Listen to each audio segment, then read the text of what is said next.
Eu tenho um grande medo de que uma coisa terrível vá acontecer ao meu pai. Eu não sei porquê. Simplesmente eu tenho um medo terrível. Eu sinto que vai acontecer uma coisa terrível à minha namorada também.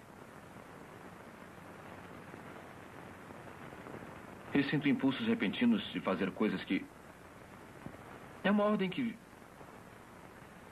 vem de dentro de mim, que exige que eu faça coisas... Que espécie de coisas? É uma ordem para eu cortar minha garganta com uma navalha. Eu sei que isso é uma loucura. E aí faço alguma coisa que me impeça de agir assim. Paguei minha vida tentando lutar contra essas ideias. Por isso, só há pouco tempo eu terminei o meu curso de Direito. Eu tenho 29 anos. E estudei durante 9 anos. Bernard Artaud e Edward Fox em O Homem-Rato. Nas vozes de Enio Santos e André Filho. Pesquisa de um caso de neurose obsessiva, conduzida pelo Dr. Sigmund Freud. Versão brasileira, Tecnissom, Rio de Janeiro.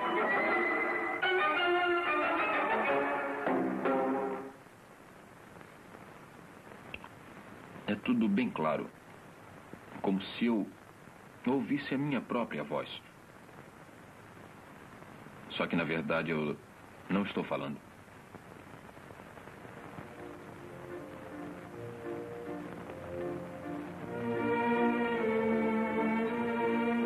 Viena, 1906. Capital do Império Austro-Húngaro. A tradicional cidade de Strauss, mulheres bonitas, aristocratas e soldados.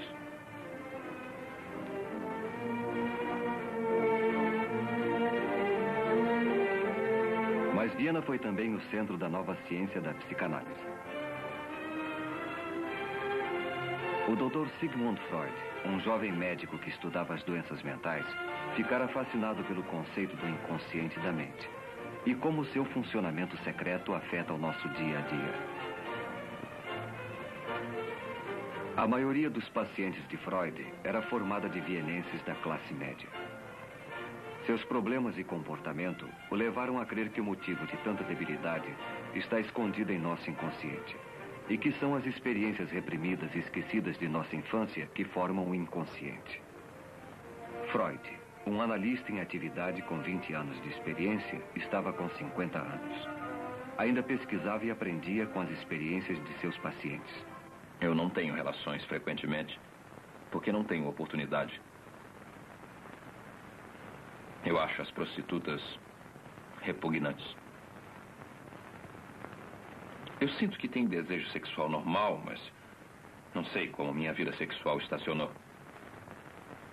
Eu posso lhe perguntar, que idade tinha quando teve a sua primeira relação?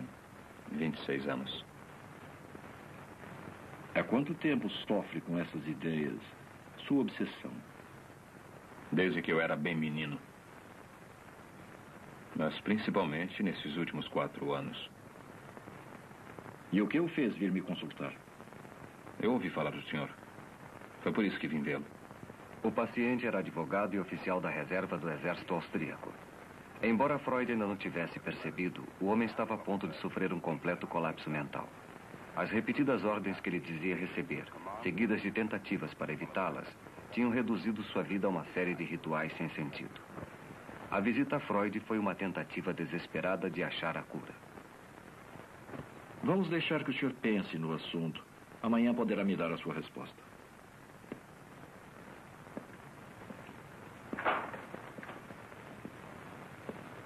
Eu vou falar com a minha família a respeito. Como eu devo lhe pagar? Pode me pagar mensalmente, aos poucos. 70 florins para 70 ratos. Então eu lhe vejo amanhã. Passe bem. Passe bem. Freud não conhecia a extensão da doença do paciente. Mas se o inconsciente é o produto de experiências reprimidas da infância, eram esses acontecimentos esquecidos que Freud teria de revelar. Freud já havia percebido que os temores do paciente de que alguma coisa ia acontecer a seu pai e a sua namorada eram essencialmente absurdos. Durante todo o período de tratamento, Freud anotou detalhadamente as condições do paciente. Essas anotações, ele as usou como base para a conferência que fez no primeiro congresso de psicanálise realizada em 1908. Anteriormente, as ideias de Freud foram constantemente combatidas com hostilidade e discórdia. Mas o caso do homem-rato forneceria a confirmação mais dramática de suas teorias. Ilustres senhores, os conhecimentos que vou lhes transmitir agora talvez não sejam por si mesmos satisfatórios, mas podem servir de ponto de partida para o trabalho de outros pesquisadores. O esforço comum poderá trazer o sucesso que talvez esteja além do alcance do esforço individual. A façanha mais notável de Freud foi penetrar no funcionamento interior da mente. Ele a conseguiu desenvolvendo uma técnica completamente nova de comunicação com o paciente. Depois de nossa primeira entrevista, levei-o a concordar com a única condição de tratamento. O senhor deve dizer tudo o que vier à sua cabeça, mesmo que lhe seja desagradável, que pareça sem importância, irrelevante ou até mesmo sem sentido.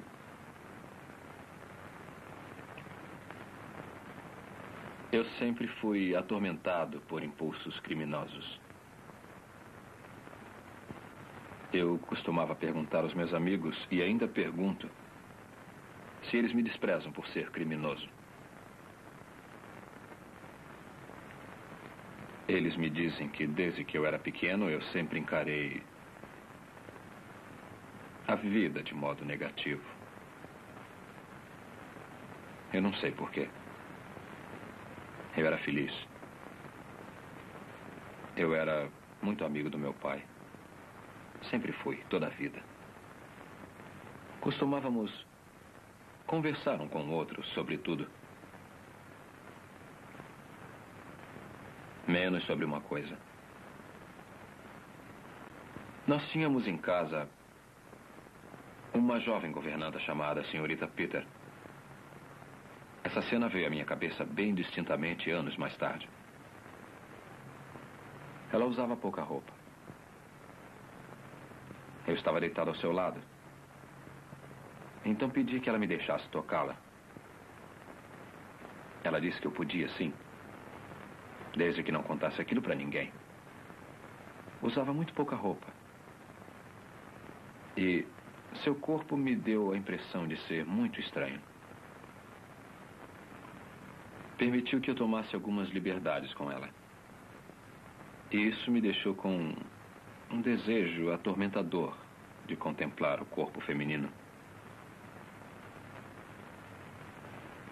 Eu me lembro de umas coisas que aconteceram depois dos 6 anos. Eu ainda consigo me lembrar com uma intensa excitação. Nós tivemos outra governanta, que também era jovem e muito bonita. Ela costumava tirar a roupa e ficar se admirando no espelho.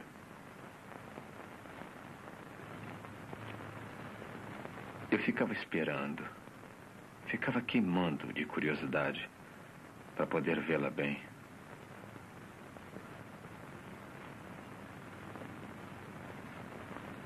Quando eu tinha 6 anos, já ocorriam comigo as ereções. Eu tenho a sensação de que havia alguma ligação entre elas e a minha curiosidade. E eu tinha a mórbida impressão de que meus pais sabiam o que eu estava pensando. Mas tinha um pressentimento de que, tendo esses pensamentos, alguma coisa terrível iria acontecer. E eu devia fazer tudo o que pudesse para evitar que ela acontecesse.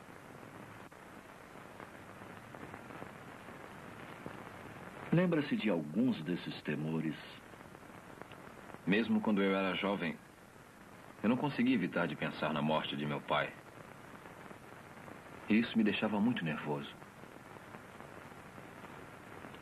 Agora eu ainda tenho esses temores.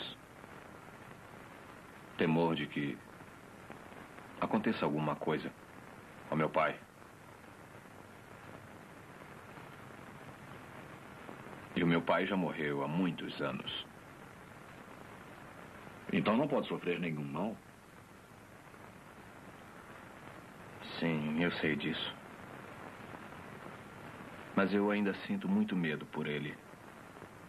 Ele criou uma neurose obsessiva baseada em suas experiências sexuais da infância. Isso produziu um conflito em sua mente. Lado a lado com um desejo obsessivo de ver o corpo da jovem, havia um medo obsessivo de que o pai morresse. Um instinto neurótico e a reação contra ele. O medo obsessivo que tinha de seu pai aos 5 anos, mas claramente o mesmo medo que estava sentindo na idade adulta, 24 anos depois. Por quê? Mas hoje eu quero começar pela descrição da experiência que me fez procurar o senhor. Aconteceu quando eu estava nas manobras. Eu perdi os meus óculos. Então eu telegrafei ao meu oculista em Viena, pedindo um novo par, na primeira mala postal. No momento de descanso, eu me sentei com o capitão Novak e tivemos uma longa discussão a respeito de castigos físicos. Ele era totalmente favorável a isso. Eu sentia medo dele, porque ele era cruel e não escondia. Ou a gente bate neles, ou arranja uma tortura para eles. Eu posso te contar uma boa. Praticam isso no leste. Seria uma boa ideia se a gente fizesse o mesmo aqui. Você pega 10 ou 12 homens, ou quantos homens você tiver, e manda eles formar uma fila junto ao muro.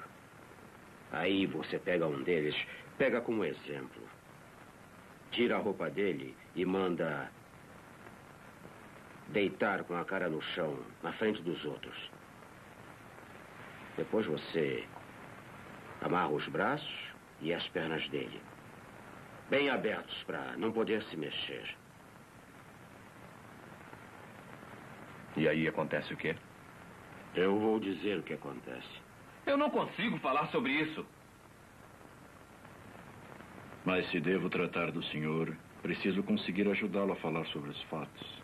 Falar sobre as coisas que o preocupam.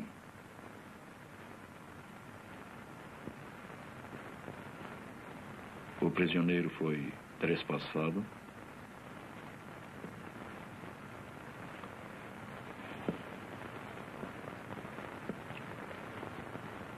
Não. Não, isso não. Mas eles pegaram um balde e colocaram o balde de boca para baixo. Sobre o traseiro do prisioneiro. Fazendo pressão sobre as nádegas dele. De boca para baixo. Aí você pega uns ratos que estavam sendo cuidadosamente guardados e põe os ratos debaixo do balde. Um por um. Não é muito divertido para o sujeito que está com o traseiro no balde, porque só há uma saída para os ratos que estão ali dentro. E você sabe qual é, não sabe? Eles forçam a saída. Através do ânus. Subitamente eu achei que isso estava acontecendo com alguém que era muito importante para mim. De quem se trata? Uma senhorita. Uma senhorita que eu admirava muito. Eu achei que a ideia era muito pouco comum para mim. Eu não costumo pensar dessa maneira. Eu acho mesmo que isso passou pela minha cabeça. E eu fiquei repetindo para mim mesmo que eu não deixaria isso acontecer. Não deixaria. E foi assim que eu consegui repelir a ambos. Eu não entendi isso. Ambos? É. E eu tive também a ideia do castigo não estar sendo aplicado a meu pai. E teve essa ideia, muito embora seu pai esteja morto. Naquela mesma noite, o capitão Novak trouxe um embrulho que chegou pelo correio. Capitão? Capitão? Eu tenho um embrulho para o senhor que chegou pelo correio da aldeia. Eram os meus óculos novos. Os óculos que eu pedira em Viena, mas eu já contei isso para o senhor. O tenente Alex pagou o frete para o senhor. O senhor vai ter que pagar a ele. Não vou pagar, senão os ratos pegarão meu pai. Eram apenas meus pensamentos. Então eu mudei de ideia. Sim, obrigado. Eu vou pagar. Eu fiz um juramento de que os ratos não o pegariam. Meu cérebro recebeu a ordem de que eu devia pagar o dinheiro ao tenente Alex, como o capitão Novak me dissera. E o senhor pagou?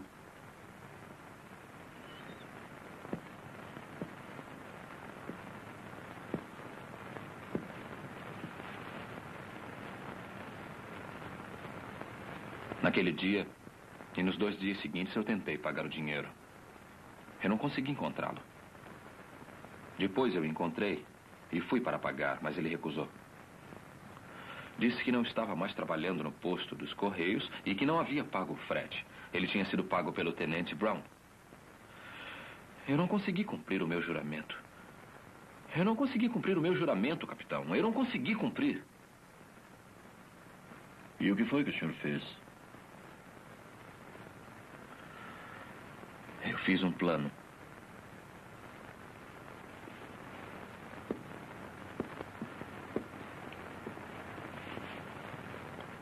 Eu iria até o posto dos Correios e o tenente Alex e o tenente Brown iriam comigo. E pediria ao tenente Alex para dar o dinheiro à moça da caixa do posto. Ela daria ao tenente Brown e ele estaria reembolsado. Aí eu mesmo pagaria ao tenente Alex e não deveria mais nada a ele. Cumpriria o meu juramento e salvaria meu pai dos ratos.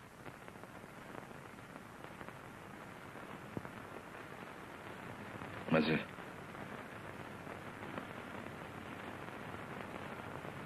eu fui covarde.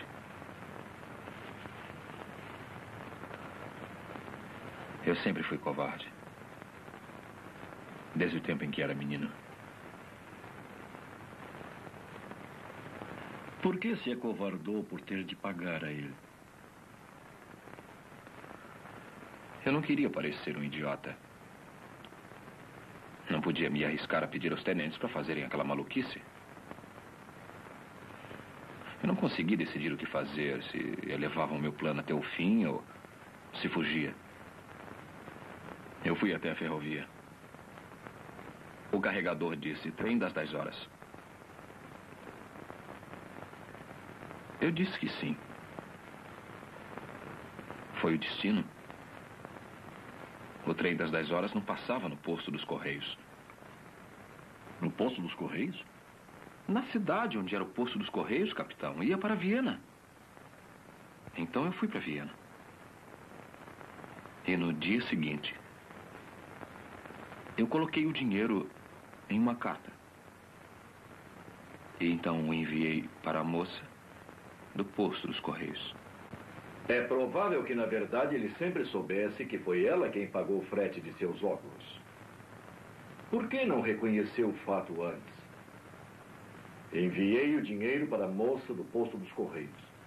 Foi a pista que levou à verdade oculta por toda aquela incrível história. O que ele está tentando esconder? Por que estava deliberadamente se recusando a admitir que foi ela quem pagou o frete para ele? Por que ele preferiu criar uma estranha obsessão sem sentido, envolvendo ratos, o pai, sua namorada e compromissos de dinheiro com o tenente? Uma coisa que considero da máxima importância é acrescentar. Meu pai tinha enfisema. Na noite em que morreu, eu perguntei ao médico quando acabaria a crise. E ele me respondeu, amanhã. Então eu fui para a cama.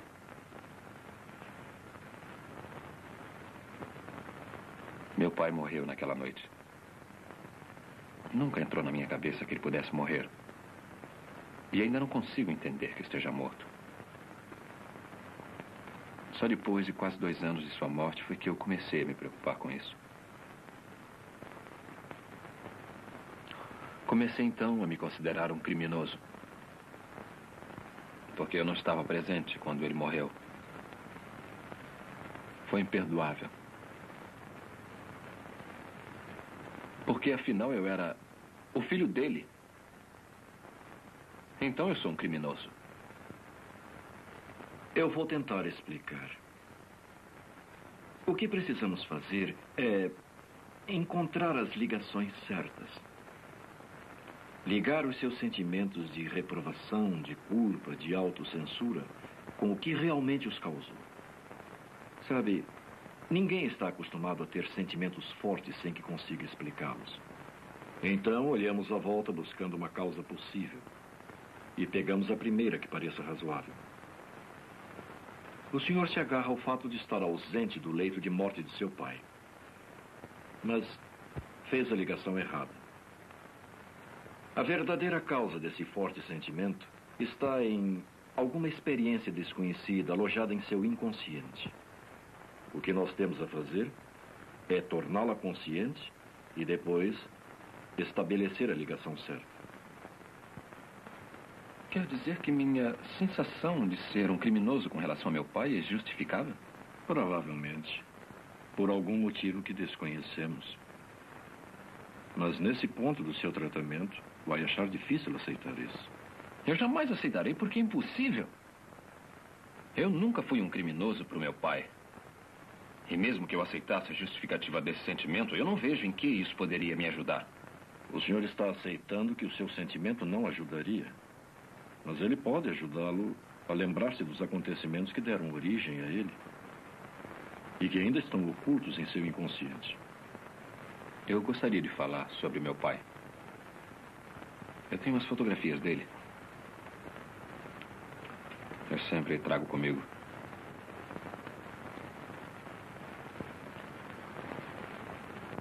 Ele era um homem excelente. Era muito bom. Nós éramos muito amigos. Era um soldado.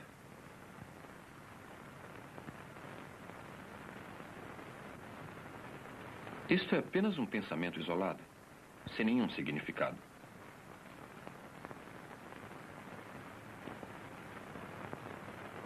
Quando eu tinha 12 anos, me apaixonei por uma menina.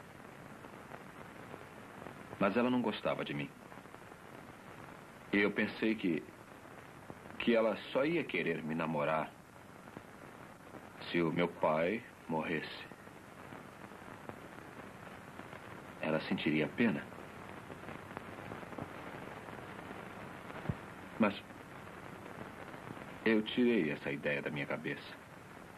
E na verdade, me passou rapidamente pela cabeça. Não foi nada. O senhor se lembra de ter pensado em seu pai morto em alguma outra ocasião? Lembro. Isso foi uns 6 meses antes dele morrer. Mas não foi importante. Mesmo assim, conte.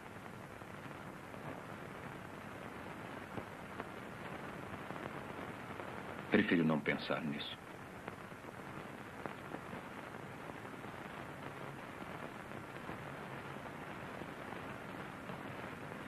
Compreendo que a lembrança é muito dolorosa. Não.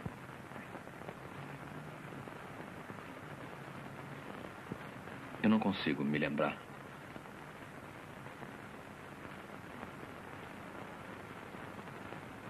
Foi uma dessas suposições.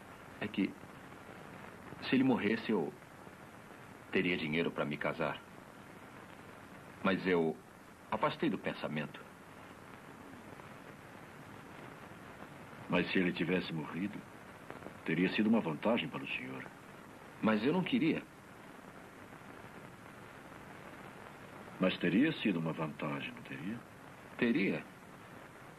Eu ainda estava muito apaixonado por ela na ocasião. Eu já a conhecia há mais de 10 anos. Eu me lembro. Tive esse mesmo pensamento na véspera dele morrer. O pensamento me apavorou. Eu não queria, nunca, a morte dele. Mas o senhor queria inconscientemente. Sabe, todo temor é um desejo reprimido. Desejou que seu pai morresse e sentiu-se ansioso, com medo, culpado. Por isso tenho de acreditar no oposto do que está dizendo. Eu teria desistido de tudo para salvá-lo. Esse amor tão intenso é o que está suprimindo o seu ódio. Eu desisti da felicidade. 3 vezes, desde o tempo em que era menino, desejou que seu pai morresse para que pudesse ter dinheiro e casar com a jovem que amava. Eu a amo. Mas eu nunca a desejei sensualmente, da mesma maneira que era excitado pela minha governanta quando eu era um menino. Os seus desejos sexuais normais foram inibidos pelas suas experiências da infância. E considera o seu pai um empecilho entre o senhor e o objeto de seus desejos sensuais. E o senhor o odiava por isso, desde quando era criança. Está enganado. Eu o amava. Eu o amava. Eu acho que devia ser fuzilado. Por que eu devo viver quando ele morreu? O senhor reprimiu o seu ódio e o enterrou antes dos 6 anos.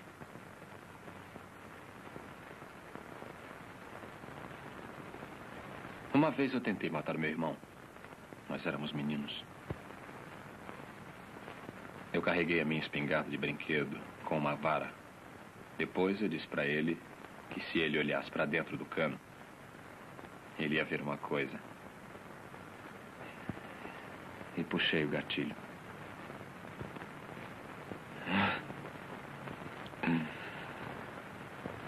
Mas ele não se machucou, não. Mas foi a minha intenção. Eu fiz isso, diz minha memória. Você não pode ter feito isso, diz o meu orgulho. Mas você fez isso, diz a minha memória. 18 de março de 1908. Freud estava tratando do paciente há 5 meses. O paciente está caminhando lentamente para um reconhecimento de sua hostilidade contra o pai. Ele negou a hostilidade, mas lembra-se de ter sentido hostilidade também ao irmão de quem gostava. A mesma hostilidade está também presente na atitude dirigida à sua namorada.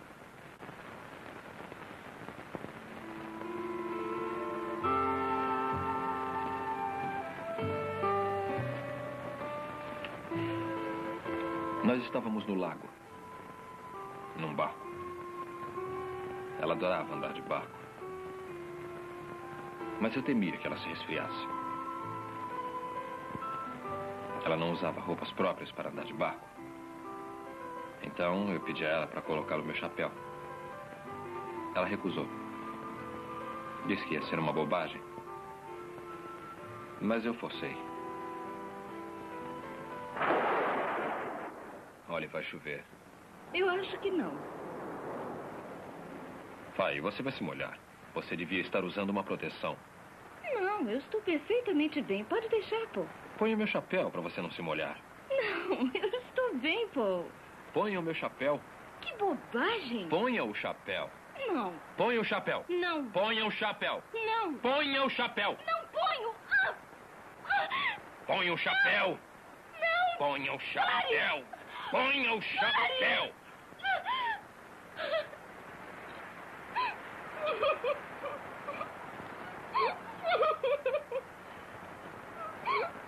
Nada deve acontecer a ela.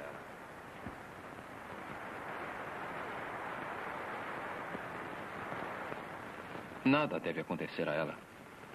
Nunca.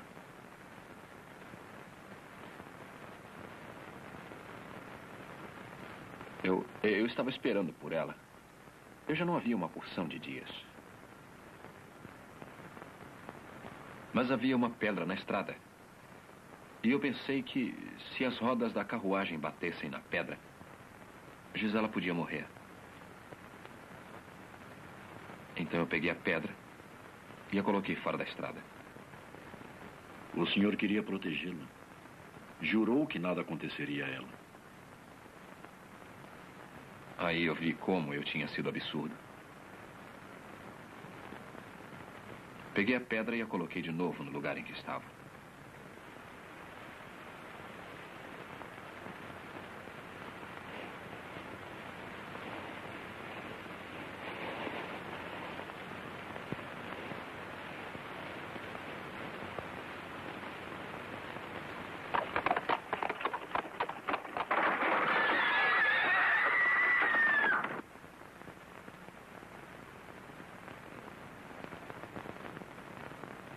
Queria que ela vivesse, queria que morresse.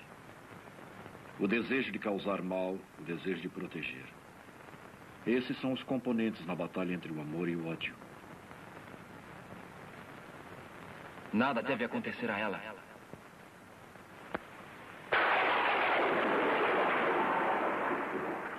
Dois, 3, 4, 5, 6, 7, 8, 9, 10, 11, 12, 13, 14, 15, 16, 17, 18, 19, 20, 21. Antes de 40 há o perigo dela morrer. Dela morrer. Morrer! 34, 35, 36, 37, 38, 39, 40! 40! 40! 40!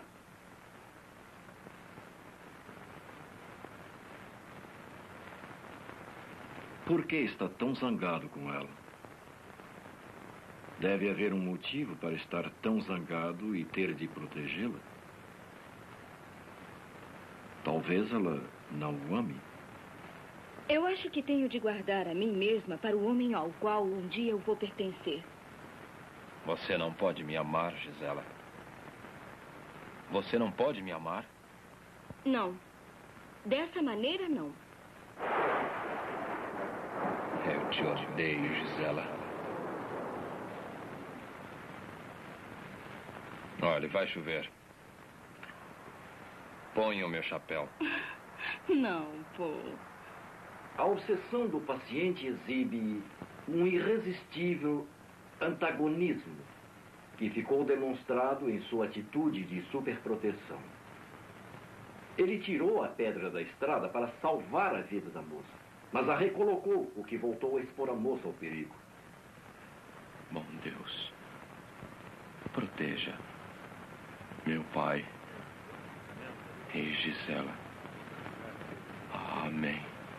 Bom Deus, por favor, não proteja. Deus, proteja meu pai e Gisela. Amém. Não proteja. Proteja meu pai e Gisela. Amém. Não proteja. Proteja, por favor, não proteja. E Gisela. Amém. Por favor, não proteja. Pai. Não proteja. Não proteja. Pai. Não proteja. Gisela. Não proteja. Não proteja. Amém. Gisela. Amém. Não proteja. Gisela. Amém. Não proteja. Gisela. Gisela. Amém. Gisela. Amém. Gisela. Amém. Gisela. Amém. Gisela. Amém. Gisela. Amém. Gisela. Amém. Gisela. Amém. Gisela. Amém. Gisela. Amém. Gisela. Amém. Gisela. Amém. Gisela. Amém.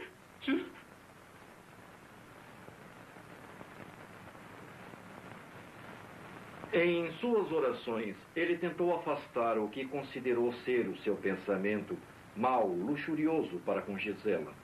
Uma oração de proteção para Gisela. Ele repetia tão depressa que nenhum mau pensamento poderia interferir. Mais tipicamente, a palavra proteção é que continha verdade, aquilo que devia ser afastado.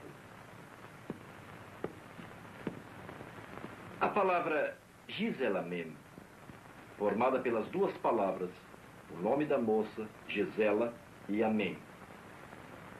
Repetindo seguidamente e muito depressa, tornaram-se Giselamen, Giselamen, Giselamen, Gisela Semen.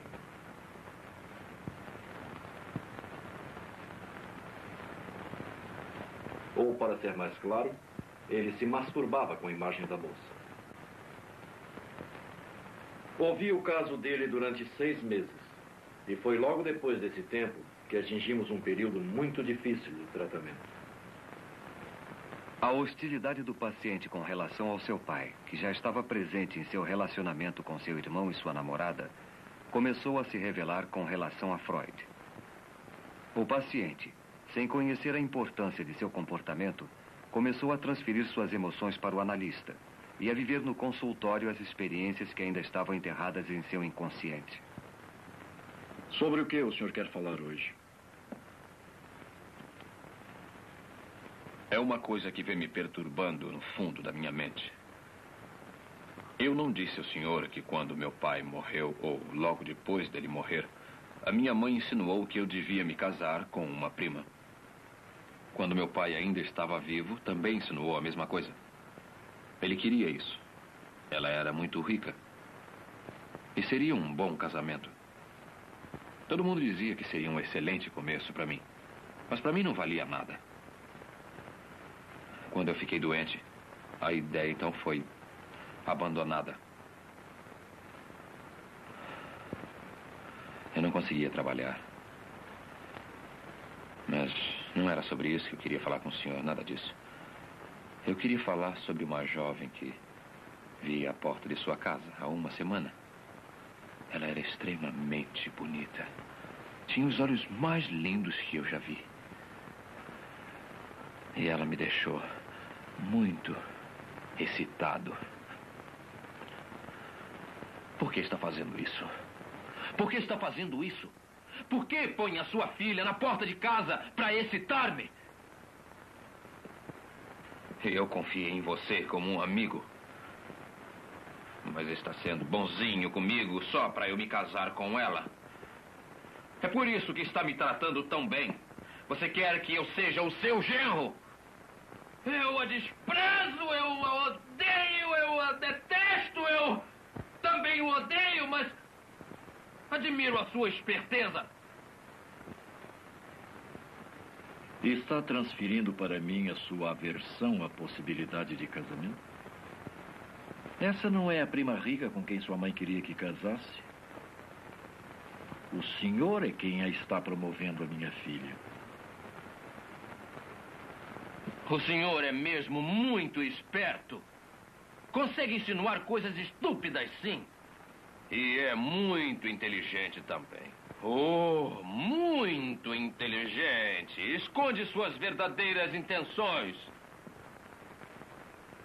E sabe que ela tem olhos muito bonitos. Tão bonitos que cheguei a sonhar com ela.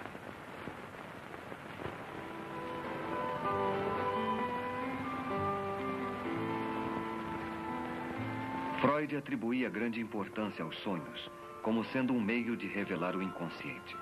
Porque ao dormirmos, o nosso consciente está desprevenido. As ações em nossos sonhos, interpretadas corretamente, dão uma clara indicação dos desejos reprimidos e ansiedades alojados em nosso inconsciente.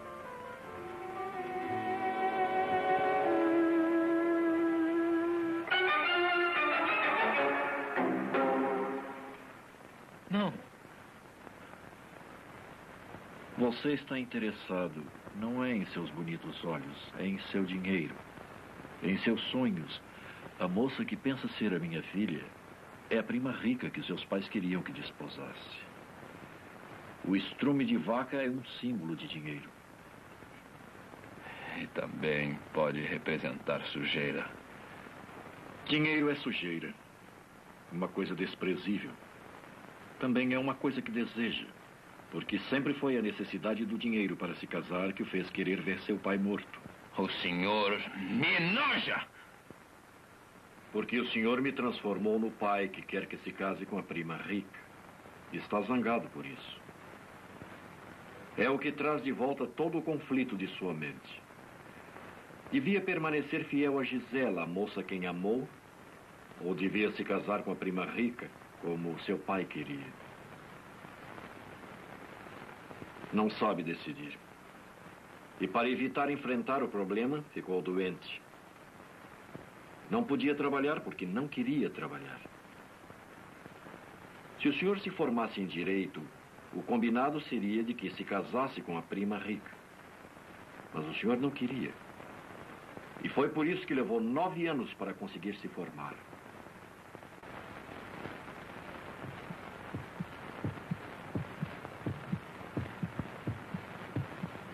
Depois que meu pai morreu, eu trabalhei. Trabalhei muito, mesmo encontrando dificuldade. Eu queria trabalhar para poder me casar.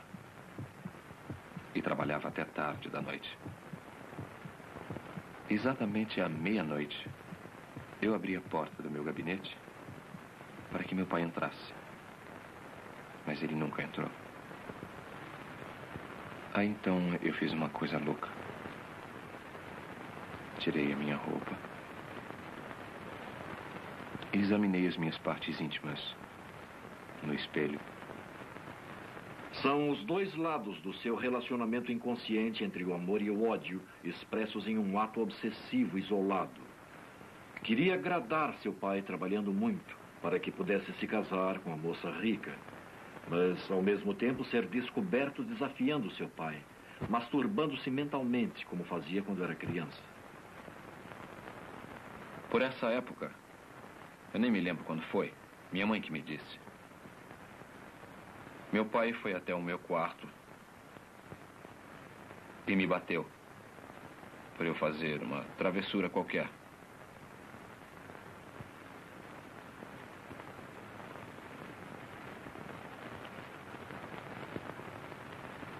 Eu tinha mordido alguém. A surra de seu pai estava ligada em seu inconsciente às suas travessuras sexuais. Eu mordi alguém e ele me bateu por isso. Seu rato! Rato sujo, imoral! Por que não me põe lá na rua? Está me transformando no pai com quem está zangado. Não. Não. Não. Não. Eu não vou machucá-lo.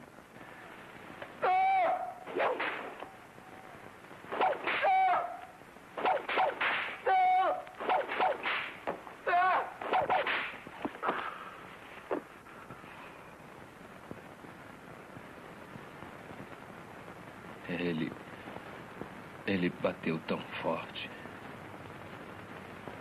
Ele não parava mais de me bater. Esse menino ou será um grande homem, ou será um criminoso. Eu sempre fui atormentado por sentimentos criminosos.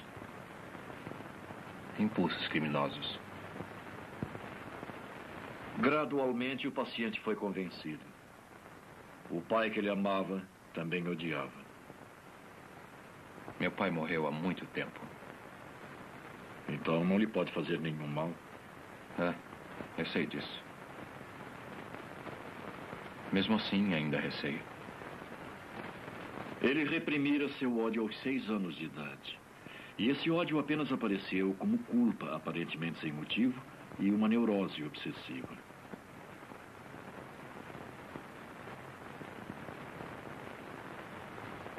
Era um rato.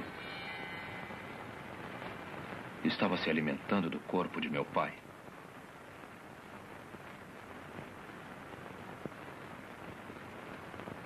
O tratamento chegara ao seu ponto de retorno.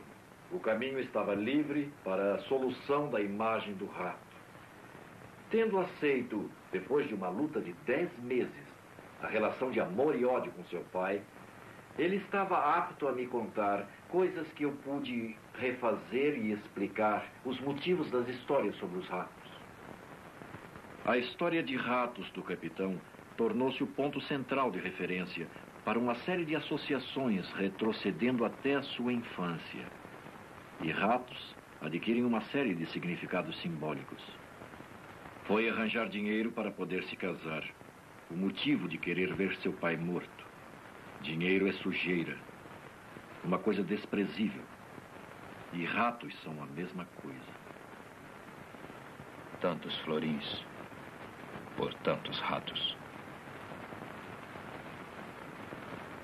Quando eu era menino, eu vi ratos serem mortos com pauladas.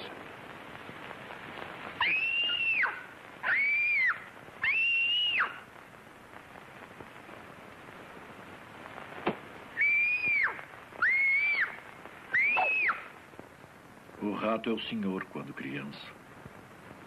Ele bateu tão forte. Não parava mais de me bater. Lembra-se por que ele lhe bateu?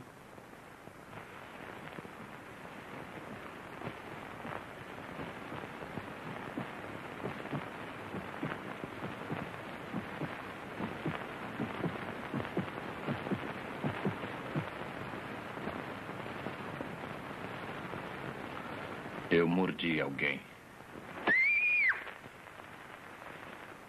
Ele não parava mais de me bater.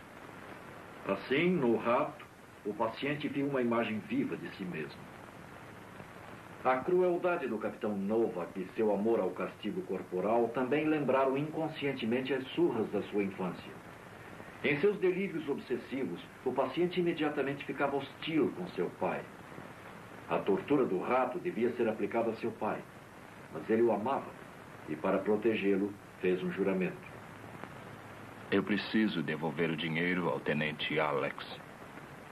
Senão os ratos vão pegar o meu pai. Esta foi uma promessa que não pôde manter, porque sabia que, na verdade, devia o dinheiro à moça dos Correios. No dia seguinte, enviei o dinheiro para a moça do posto dos Correios. Ela sabia que nós nos gostávamos. Foi por isso que ela pagou o frete para mim. Por que o senhor não foi diretamente ao posto dos Correios e pagou ela, pessoalmente? Porque estava com medo. Estava interessado nessa moça. Gostava dela. Pensou em dormir com ela. E se dormisse, seria infiel à moça a quem amava, Gisela. Mas desistindo de Gisela, estaria agradando a seu pai, que, embora estivesse morto, queria que se casasse com a prima rica. Inconscientemente, o senhor suprimiu o fato de que devia dinheiro à moça dos Correios, porque lembrava conflitos que eram muito penosos para serem lembrados. Conflitos que o fizeram em pedaços desde o começo de sua doença. Não sabia se continuava a obedecer seu pai ou se devia se manter fiel à mulher que tanto amava.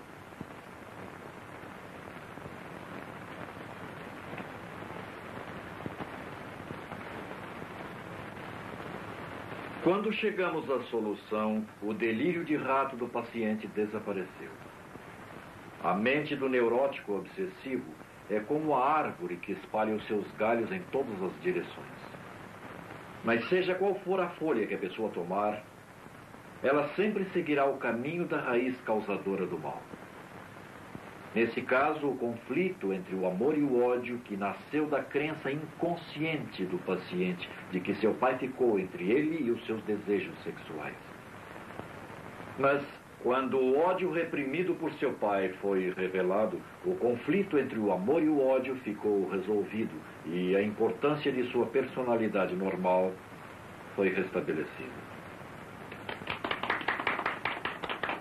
O tratamento do homem-rato levou 11 meses. A cura foi completa. Não houve recaídas.